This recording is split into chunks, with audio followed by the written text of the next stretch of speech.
Blanco.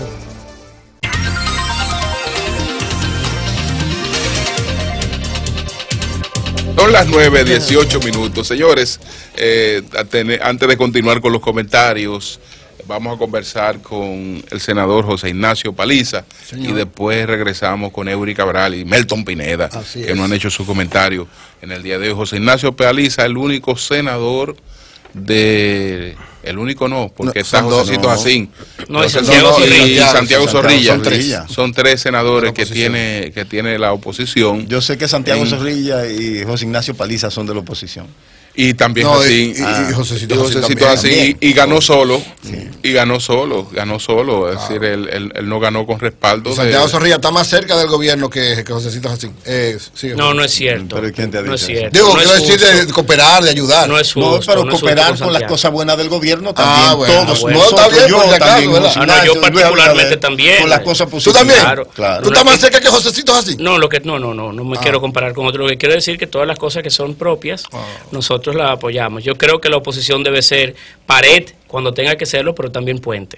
Porque evidentemente solamente juntos, trabajando de manera mancomunada, uno tenemos capacidad de hacer cosas positivas para el país y para nuestra región. Fue que fui al senador yo soy cooperando mucho con el gobierno. Yo soy opositor, pero evidentemente el Seibo se encuentra en una situación de tal dificultad que los colores no pueden bajo ninguna circunstancia convocar las jornadas de ayuda y colaboración y de recuperación del Seibo que se vienen dando hoy. Esa es la posición correcta de un legislador como Santiago Zorrilla en un momento como vive su provincia. Ayer el bloque opositor envió una carta. Buenos días, por cierto. Buenos días. Sí, porque empezamos como...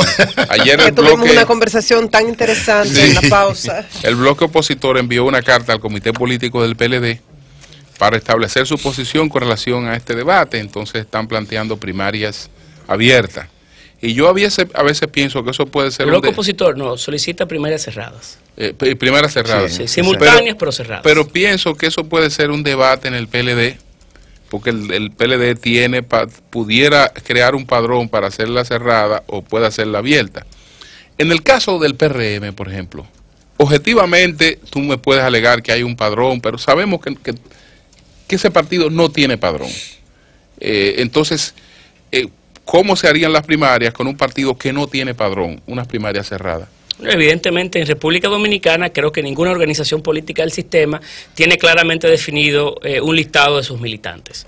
No puedo, bajo ninguna circunstancia, hacer pensar que el Partido de la Liberación Dominicana tampoco lo tiene. Entonces no es cierto que el Partido de la Liberación Dominicana tiene 2 o 3 millones de militantes. Eso es verdad que no es cierto. Claro. Eso es una ficción.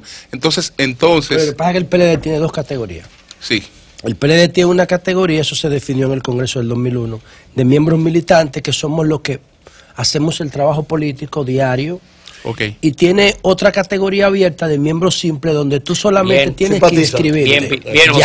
Pero entonces eso anda entre 1.6 a no ser en 1.4. A no ser en partidos. Pero la militancia dura tiene que andar por el orden de los 300, 400. Además, vamos a ser claros, solamente en sociedades de partidos únicos, tú tienes una membresía tan importante alrededor de una organización como esa. Imagínate, el Partido de la Liberación Dominicana, si fuera cierto que tiene 2 o 3 millones de militantes, estaríamos diciendo que tiene el 30% de la población de la República Dominicana milita en un partido político. Es un lujo, porque los partidos mayoritarios son una expresión de que la economía no tiene la capacidad de absorber la población económicamente activa. ¿Por qué tú crees que la gente participa en política? Es buscando su movilidad social, o tú crees que es por compromiso ideológico que lo hace. No, y en sociedades con mayores... ese desbordamiento cuantitativo de los partidos lo que refleja una pobreza y evidentemente en sociedades con mayor nivel de fragilidad social y económica, la militancia o la participación en política es mayor que en países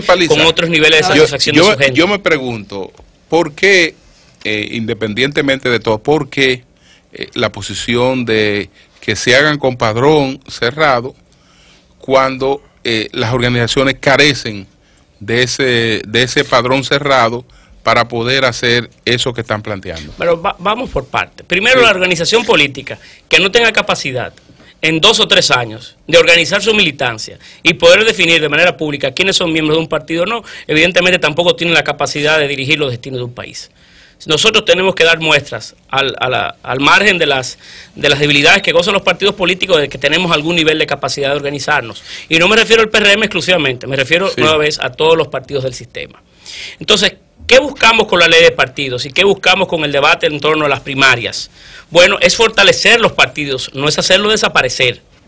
Por tanto, la herramienta que otorga la ley y que otorga la participación de la Junta en los procesos internos de los partidos nos llevaría dentro de un marco de procesos, de etapas, a fortalecernos. Entonces, bien, la primaria la va a organizar la Junta Central Electoral, un elemento que traerá mayor nivel de solvencia a los procesos convencionales y serán simultáneos para que todos los partidos puedan hacerlo de manera conjunta. Pero además debe darnos la propia ley un tiempo y un procedimiento para nosotros organizar ese padrón.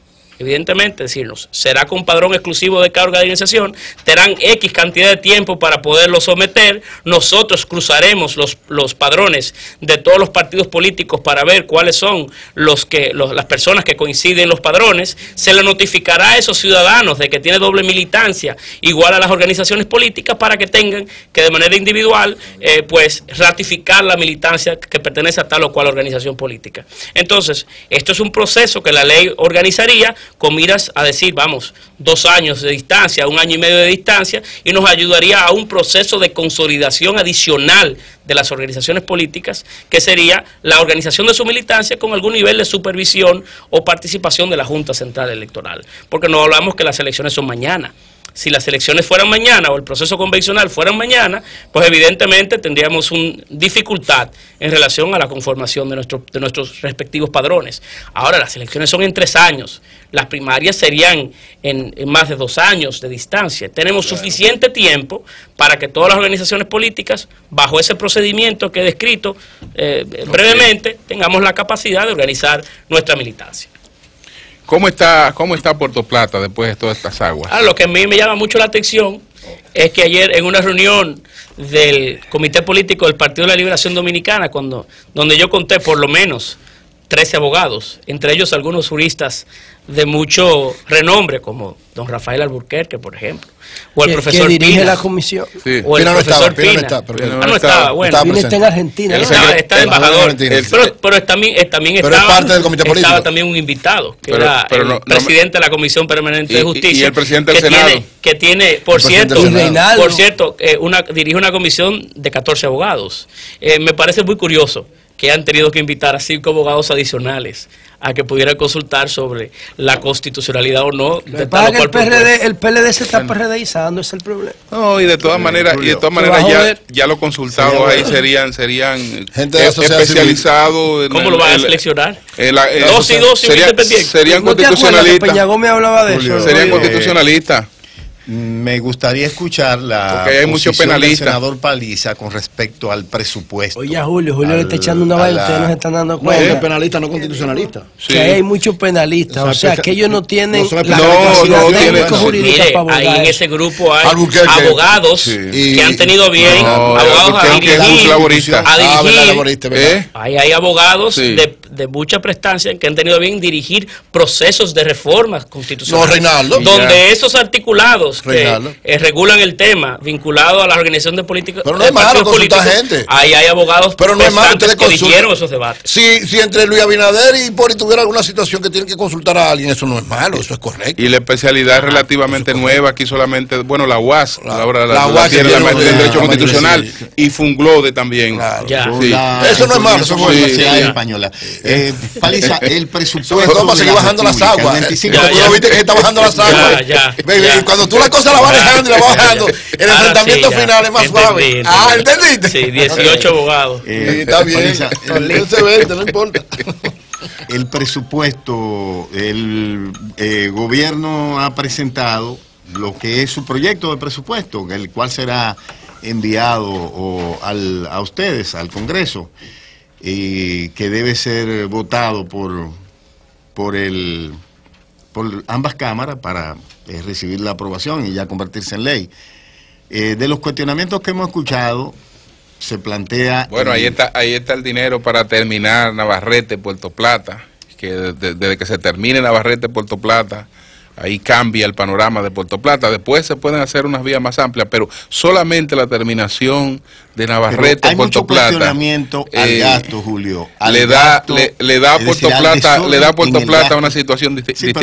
Y hay 2 o 3 obras importantes que están contempladas ahí. Nadie cuestiona la necesidad de inversión en esa parte. Hay 2 elementos que se cuestionan. Uno es el nivel de financiamiento que necesita el presupuesto, tanto externo como interno. Al aprobar la ley, ya el gobierno puede colocar esos títulos para obtener esos recursos sin necesidad de volver al Congreso. ¿Cuál es la visión que usted tiene a ese respecto? Bueno, evidentemente el presupuesto nacional es una radiografía, vamos a decir, preocupante de un cuerpo que evidentemente está enfermo. La República Dominicana, si el Estado no asume reformas importantes que debe de impulsar, evidentemente vamos camino a una situación que podría poner en crisis, ¿verdad?, las estructuras sociales y económicas de la República Dominicana. No podemos bajo ninguna circunstancia seguir promoviendo crecimiento económico a base de financiamiento. Este año, el año que estamos en proceso de curso, estamos ya tomando prestado para pagar intereses. Y evidentemente la tendencia en el presupuesto que se proyecta para el año próximo es una muy similar, bueno, inclusive peor que la que hoy se está en proceso de ejecución. Evidentemente el país necesita de reformas importantes. En días pasados leía un informe, un caso de estudio que el Banco Mundial realizó, tomando como ejemplo la República Dominicana, titulado "Cuando el crecimiento no es suficiente", "When growth is not enough". Y hablaba de cómo, ponía el ejemplo de cómo República Dominicana, que era quizás referente en la región en crecimiento económico de manera consistente durante décadas, era una sociedad que no generaba bienestar para su gente. Y uno de los temas que hablaba era de la necesidad de impulsar reformas. Este es un país que requiere de una reforma fiscal integral, que requiere una reforma del Estado, un Estado demasiado grande para un país tan pequeño, que ha crecido demasiado, desbordado su crecimiento los últimos 10 años, cuando los servicios son igual o muy similar en su calidad de lo que eran hace una década.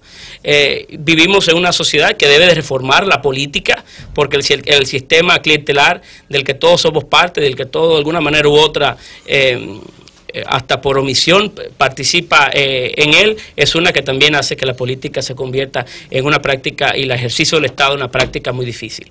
Nosotros tenemos que abocarnos y la oposición debe colaborar con la suerte de ese proceso a importantes reformas en diferentes órdenes que pueden hacer no solamente que podamos conciliar o balancear nuestro presupuesto, sino que sea una pieza que evidentemente pronostique el desarrollo de nuestro país. Decía el profesor Larry Summers que si uno quería saber cuáles eran las prioridades o cuál era la visión de un gobierno en relación a su futuro, bastaba con conocer su presupuesto. Si era, en este caso, un presupuesto que hipoteca el futuro para no asumir la responsabilidad del presente, pues evidentemente da una impresión inmediata de que es una gestión gubernamental esta y las del pasado reciente, que evidentemente no tienen el compromiso necesariamente con el futuro como a la altura de una gestión que debería. Independientemente de estas aguas y todo el daño que siempre hacen en Puerto Plata, ¿cómo va la recuperación de Puerto Plata? Mira, a Dios gracias, desde el pasado noviembre Puerto Plata ha venido siendo afectado por importantes dificultades o catástrofes naturales. En noviembre sobre todo fueron de mayor impacto para Puerto Plata que la que sucedieron ahora con el paso de los huracanes.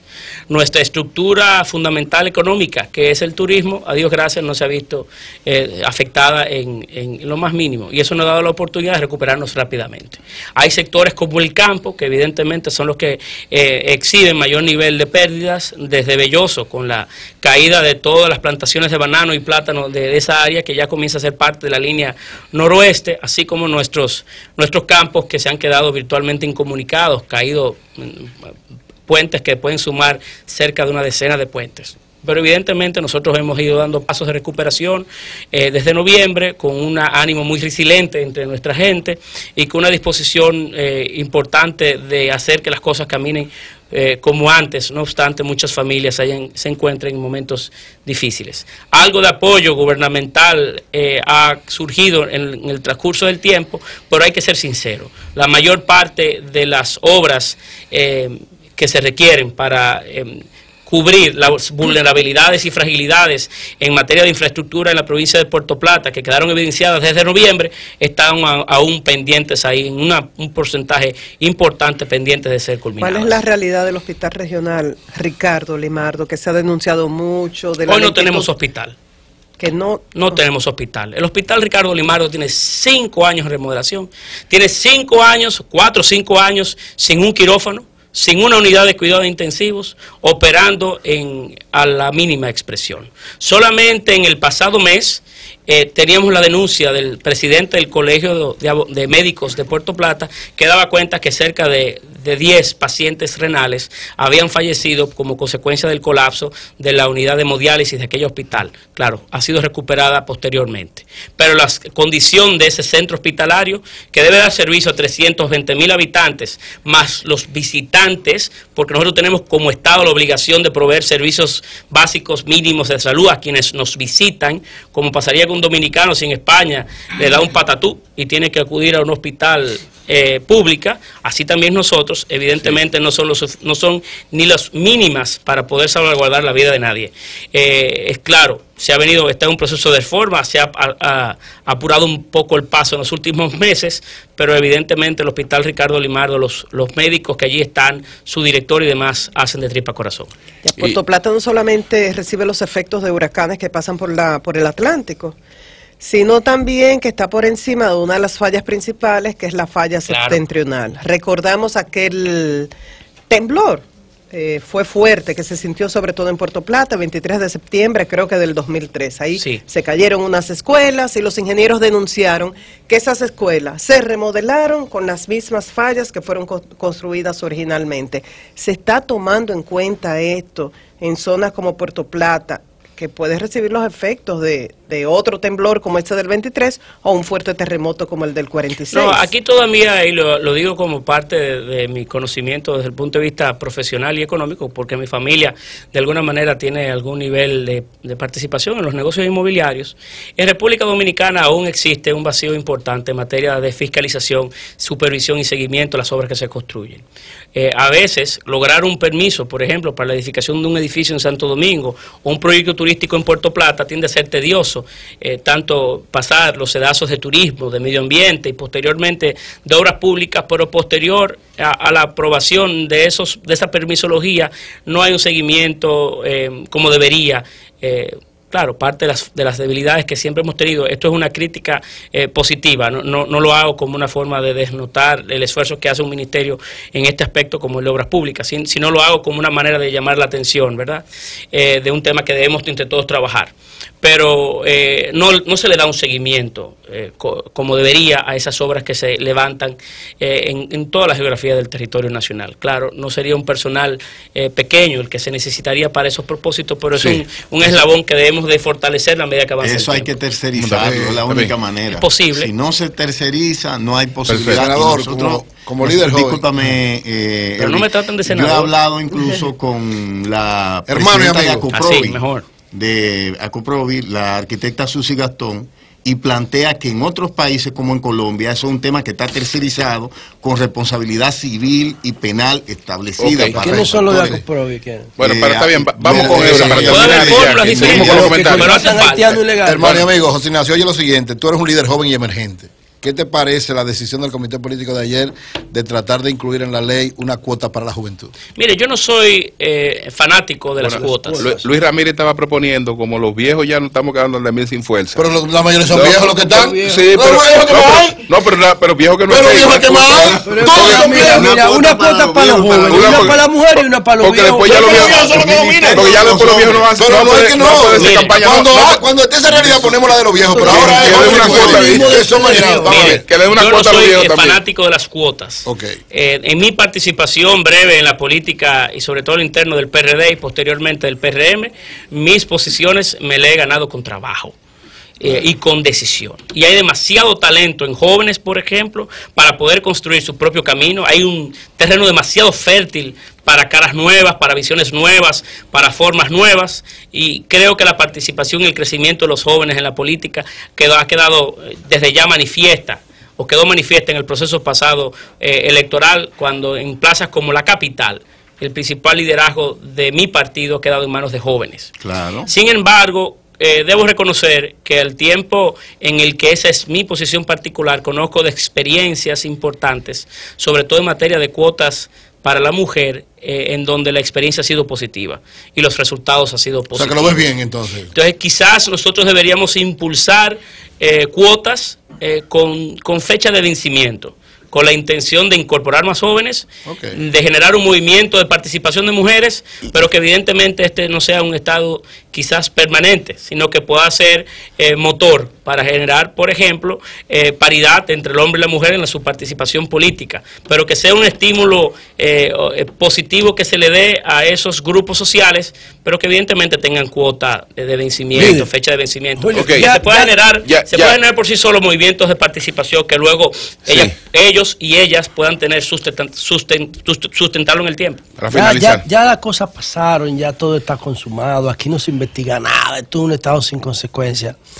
Pero tú pudieras explicarle a la audiencia de nuestro programa y a nosotros, ¿cómo fue que el PUN le ganó al PLD en Puerto Plata? Sí, con muchísimo gusto. ¿Cómo fue? Muy sencillo, muy sencillo. Resulta que algo que sucedió paradójicamente extraño en la... Recuérdate que estamos hablando del PUN. Claro que sí, perfecto. Algo que sucedió muy... Le voy a decir... ¿Quién es el líder del PUN? Le voy a decir la verdad. Rafael Corporán de los Santos. El PUN fue... Rafael Corporán no. ¿El PUN? No, Rafael no. No. ¿Quién es el principal líder? Es Corporán. No, es Pedro Corporán. No, pero le voy a contar.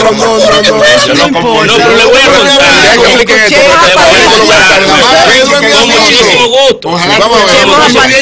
Tenemos un Nobel aquí. Con muchísimo gusto. Dale, Parisa. A veces las explicaciones, a veces hay gente que buscando explicaciones muy complicadas a temas que tienen explicaciones muy sencillas. ¿Francis no lo trató bien? No, muy sencillo. Sencilla.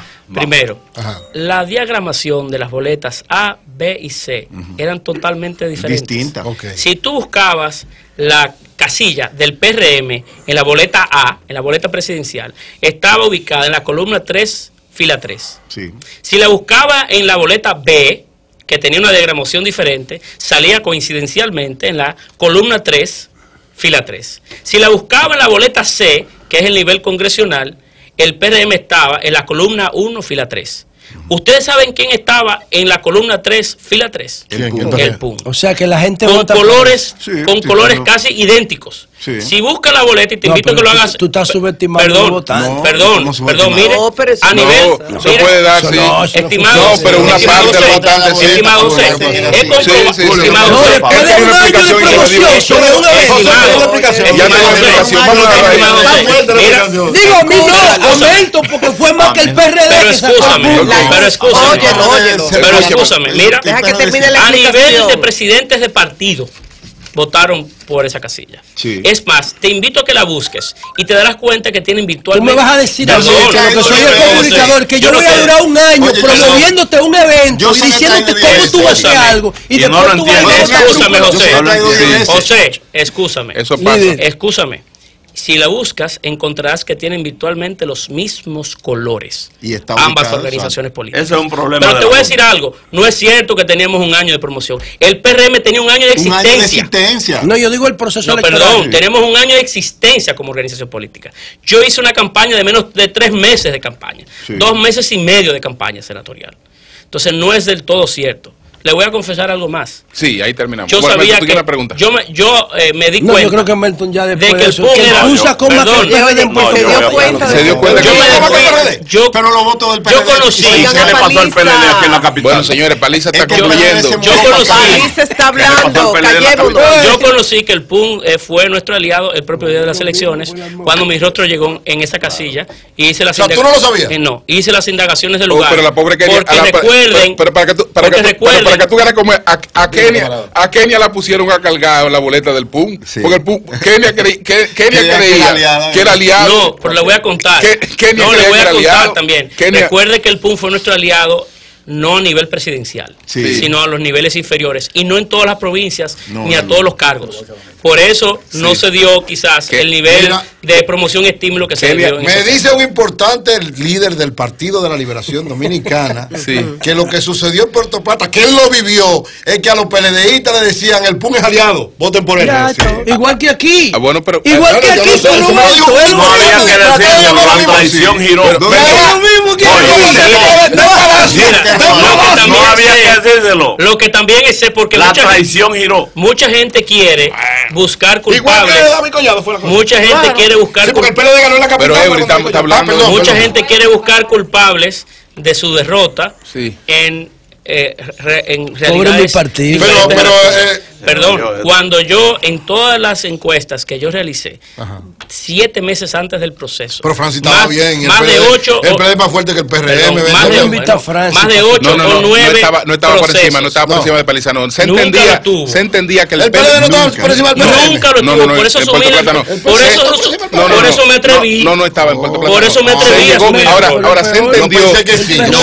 Por eso me atreví a asumir el reto. Francis me dijo que te ganaba. No. Se entendió que por la capacidad de movilización del PLD podía ganar, pero Paliza estaba por encima de las encuestas. Todas. Estaba por encima de las encuestas. ¿De quién es Francia el PLD? No, por la mayor parte. Por eso que perdió. Todos los senadores de Leonel ganaron. Todos ganaron. ¿Todos ganaron? ¿Por qué Francis perdió entonces? Por el PUN, que era aliado del PLD, y votaron con la ratificación. Perdió. Lo mismo que pasó con David Collado. Lo primero que perdió porque estaba abajo en la encuesta. Pregúntale a Reinaldo si ha votado a los traidores. Entonces, viendo la pregunta, nos fuimos con tu comentario. Vamos. Sí. Vamos a ver. Y ten cuidado. Esa es la respuesta del público. Bueno, por lo menos tú tienes la explicación, eso es verdad. Paliza. Y si no, yo no he encontrado otra. Ya te dijimos la que era, pero bueno. El Palacio me lo dijeron. Si el PLD impone con su comité político y lo que ha planteado, y ya casi está aprobado porque no viola la... Se retira de las elecciones. Bueno. ¿Quién dijo? Que sean primarias abiertas. El PRM se va a acoger a esa decisión en la escogencia entre Hipólito y Abinader. Miren, esto no es una discusión que concluye con una decisión del comité político. Esto es una ley orgánica, que requiere del concurso, sobre todo en la Cámara de Diputados, de una discusión importante y de la participación de otros grupos que no necesariamente son la imposición de la organización oficialista. Evidentemente este proceso no ha concluido, ni concluirá ahí, sino que tendrá que ir a las cámaras legislativas, y evidentemente necesitamos el consenso en todas las fuerzas políticas para que sea posible. Así es. Así es. ¿Qué otra cosa? Se jodió Abinader. ¡Cambio fuera! No, entendido.